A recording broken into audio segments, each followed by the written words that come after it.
Today, we're tackling a pure coding challenge that's a bit under the radar, building a trie, or prefix tree, for autocomplete with a twist. We're coding a live GUI to show it in action.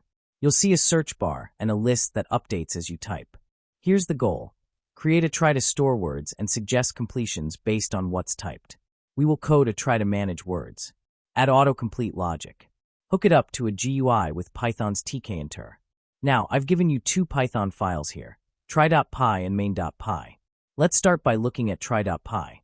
This file is all about defining our trie data structure. It's a tree where each node is a character and paths spell words. Think of a trie like a tree, but specifically designed for storing strings in an efficient way for prefix searching. At the very top, we have our trie node class. Each trie node represents a character in a word, or the potential end of a word. Inside a trie node, we have a dictionary called children.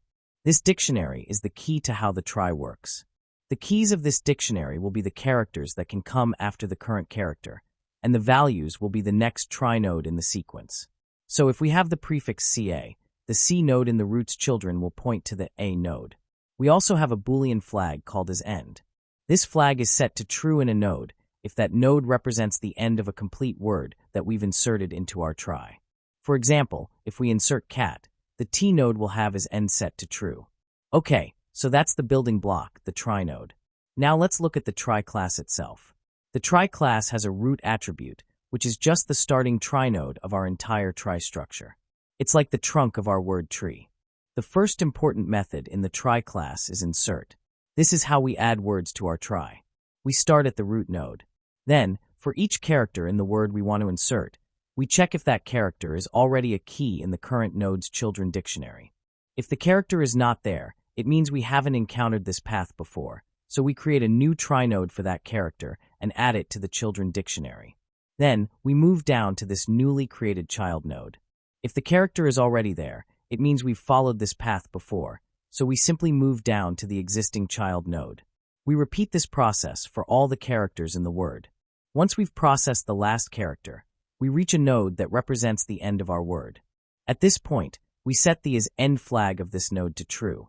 Next up, we have the find prefix method. This method is designed to efficiently find if a given prefix exists in our trie. We start at the root again, and for each character in the prefix, we check if it exists as a key in the current node's children. If at any point a character in the prefix is not found in the children, it means that the prefix itself is not a prefix of any word in our trie, so we return none.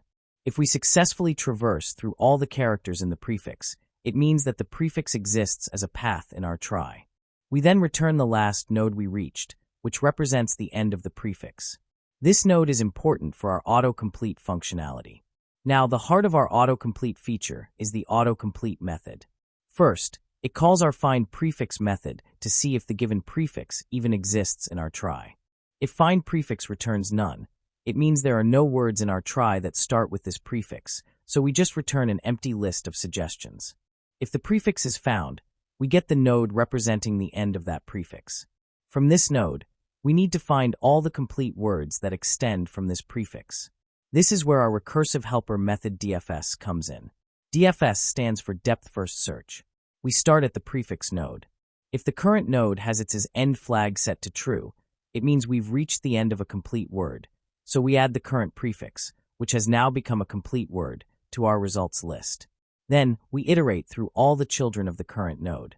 For each child character and its corresponding child node, we recursively call the DFS method. The new prefix we pass in the recursive call is the current prefix plus the character of the child node. This way, we explore all possible paths down from the prefix node, building up complete words as we go. So, the autocomplete method essentially finds the starting point in the trie for our prefix, and then uses depth-first search to explore all the branches below it, collecting any complete words it finds. Alright, that's the trie.py file. Okay, assuming we're all good on the trie, let's switch over to main.py. This file is where we build our graphical user interface, our GUI, using the tkinter library, and where we actually use our trie to provide autocomplete suggestions. First, we import the necessary modules. tkinter is tk for creating the GUI elements, listbox from tkinter to display our suggestions, and our trie class from the trie.py file. Then, we we create an instance of our Trie class.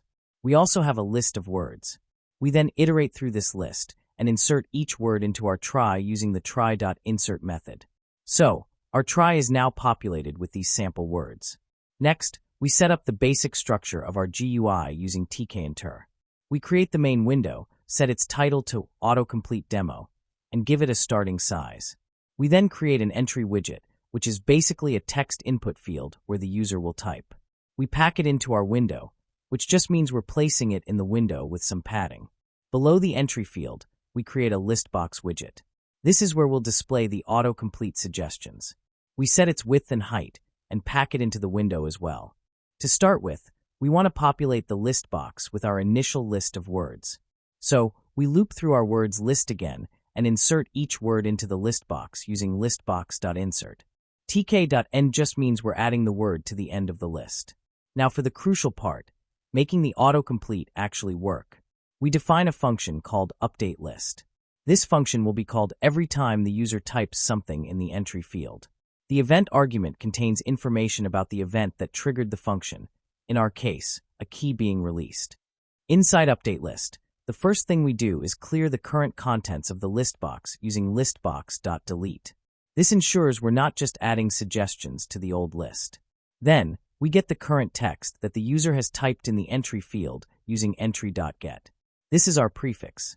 We then call our trie.autocomplete method, which returns a list of words from our Trie that start with the entered prefix.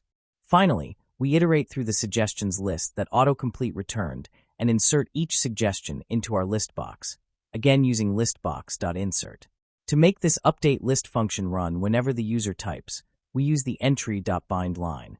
This tells Trie and Trie to call the update list function whenever a key is released while the focus is on the entry widget. And lastly, root.mainLoop starts the Trie and Trie event loop, which keeps the window open and responsive to user interactions like typing. So, in a nutshell, the main.py file sets up a simple GUI with an input field and a list box. Whenever you type in the input field, it takes what you've typed as a prefix, uses our Trie to find all matching words, and then updates the list box with those suggestions. Go ahead and run the main.py file. You should see a small window with an input box and a list of the initial words. Try typing in a few letters like CA or D, and watch how the list of suggestions updates in real time. There you go, a Trie-powered autocomplete GUI, coded from scratch. This isn't just a challenge, it's a real tool for search bars, IDEs, or game dev text systems. Developers often lean on libraries, but building it yourself levels up your skills. Try adding more words or a delete feature. Mess with it. Let me know below what you think or what challenge you want next. See you in the next one. Keep coding.